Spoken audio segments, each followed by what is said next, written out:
कल मैंने आपको कॉम्पटन इफ़ेक्ट के बारे में बताया था। ये इंसिडेंट एक्सरेज है जो कार्बन टारगेट के इलेक्ट्रॉन से इंटरैक्ट करता है। मैटर और एनर्जी का इंटरेक्शन होता है। इंटरेक्शन के उपरांत एक्सरे स्कैटर्ड हो जाती है at an angle of theta और इलेक्ट्रॉन रिक्वायल करता है, it recoils at an angle of phi. इतना कल हम इसको डिस्कस कर चुके हैं। कंजर्वेशन ऑफ एनर्जी और कंजर्वेशन ऑफ मोमेंटम कैसे लगाएंगे ये भी कल मैंने आपको बता दिया है।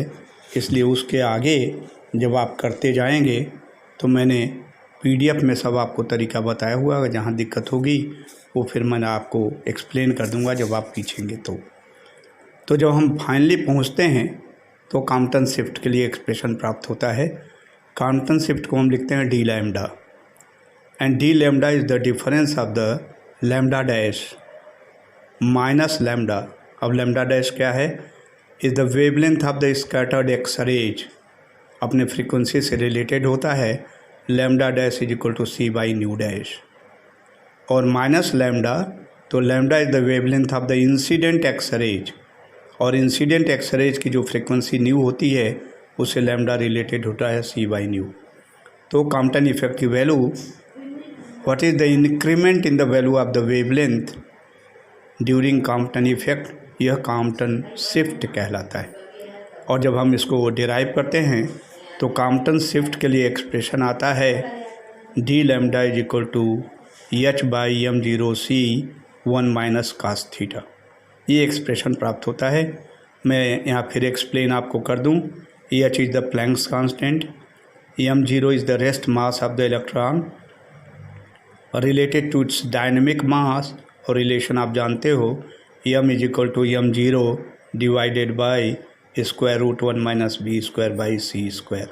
सो H is the Planck's constant, M zero is the rest mass of the electron, C is the velocity of light, और इधर ब्रैकेट में है 1 minus cos theta, theta is the angle of scattering. तो इस एक्सप्रेशन को देखा जाए तो h by m zero c ये कांस्टेंट है। तो डी लैम्डा केवल डिपेंड करता है, देखो यहाँ लिखा भी है, depends on scattering angle theta. Scattering angle theta की वैल्यू कितनी है इसके ऊपर ये डिपेंड करता है। It does not depend on the lambda of incident X rays. Incident X rays की वेवलेंथ कितनी है इस पर डिपेंड नहीं करता, उसकी इंसिडेंट एक्सरेज की फ्रीक्वेंसी कितनी है इस पर डिपेंड नहीं करता।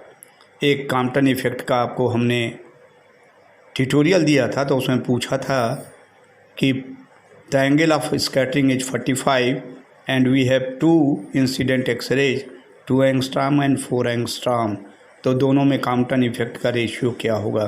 तो ये जो दूसरा आप कह रहे हो, it does not depend on the lambda of incident X rays, तो इसलिए चाहे 2 एंगस्ट्रॉम हो, चाहे 4 एंगस्ट्रॉम हो, चाहे 5 एंगस्ट्रॉम हो, कॉम्पटन शिफ्ट के वैल्यू में कोई परिवर्तन नहीं आएगा and thereby the ratio will be 1:1। Further it does not depend on the nature of the target.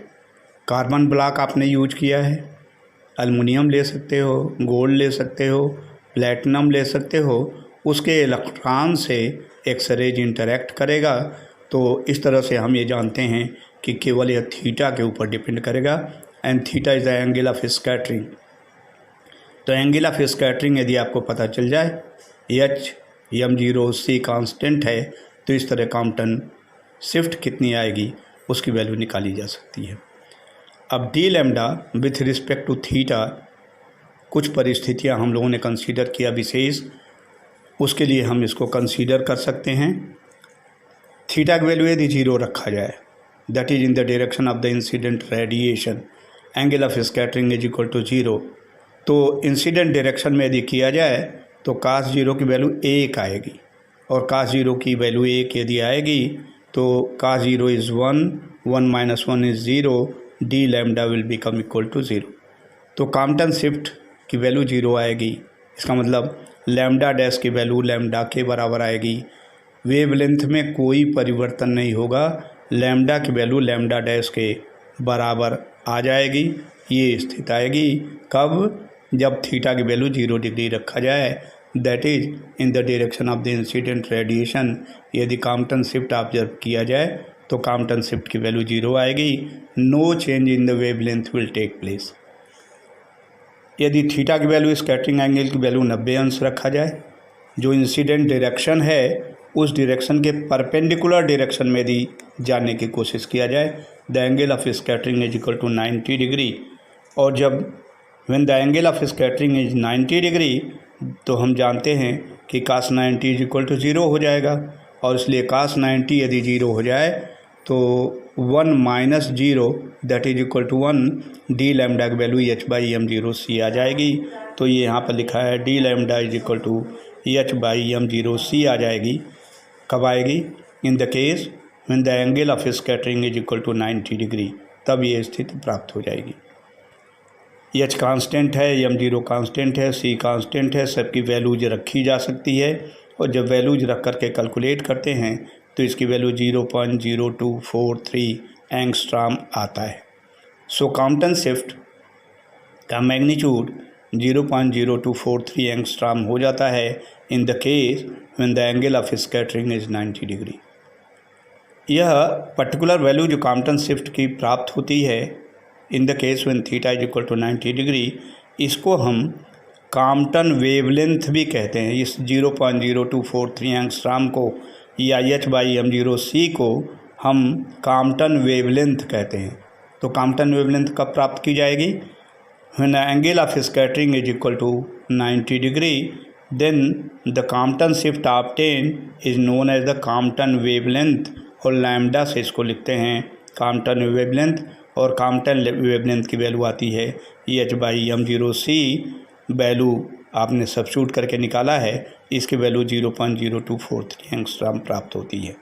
तो मैं पुनः इसको आपको फिर से बता दूं, जब थीटा की वैल्यू 90 डिग्री ली जाती है in a direction perpendicular to the direction of incidence जब ली जाती है तो डी लैम्डा की वैल्यू h/m0c आती है, जिसको कैलकुलेट करें तो 0.0243 एंगस्ट्रॉम प्राप्त होता है। और इसी को हम कॉम्पटन वेवलेंथ भी कहते हैं। तो आपसे प्रश्न ऐसा पूछा जा सकता है कि कॉम्पटन वेवलेंथ कब प्राप्त होता है? What is the condition for getting a Compton wavelength equal to Compton shift? तब आप बताएंगे when the angle of scattering is kept equal to 90 degree. जब एंगल ऑफ स्कैटरिंग को 90 डिग्री रखा जाता है तो कॉम्पटन शिफ्ट की जो वैल्यू प्राप्त होती है वह 0.0243 एंगस्ट्रॉम आती है। और इसी को हम कॉम्पटन वेवलेंथ कहते हैं। Then when theta is kept to be 180 degree, 180 degree का मतलब ये है कि जिधर से एक्सरे इंसिडेंट हो रही है उसी डायरेक्शन में, मतलब ये theta is equal to 0 incident direction है। और अब theta is equal to 180 degree आप चले आए तो इसके अपोजिट डायरेक्शन में जिधर से एक्सरे इंसिडेंट है उसी के अपोजिट डायरेक्शन में यदि इसको देखा जाए, निकाला जाए, तो उस समय theta is equal to 180 degree के लिए cos 180 इज -1। और जब इसकी वैल्यू रख दिया जाए तो cos 180 इज -1, तो 1 minus -1 it becomes equal to 2। तो कॉम्पटन शिफ्ट की वैल्यू इस केस में आ जाती है 2h/m0c। ब्रैकेट की वैल्यू 1 + 1 2 हो जाती है, तो 2h/m0c। और डी लैम्डा की वैल्यू 2 लैम्डा c के बराबर आ जाता है, क्योंकि h/m0c को हम कॉम्पटन वेवलेंथ कहते हैं। तो इसलिए theta is equal to 180 degree के लिए इसकी वैल्यू 0.0486 एंगस्ट्रॉम आ जाता है।